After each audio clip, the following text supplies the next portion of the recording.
MSU's campus is home to residency halls that have stood for nearly a century, and our dedicated facilities team takes great pride in maintaining them. To support their efforts, we've implemented various procedures to address signs of aging and keep our halls in top shape.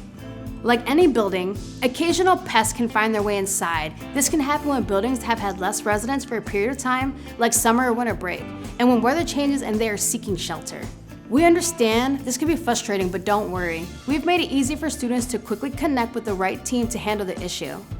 Simply submit a quick maintenance request online at liveon.msu.edu or visit your service center. A trained team member will respond as soon as possible to assess the issue.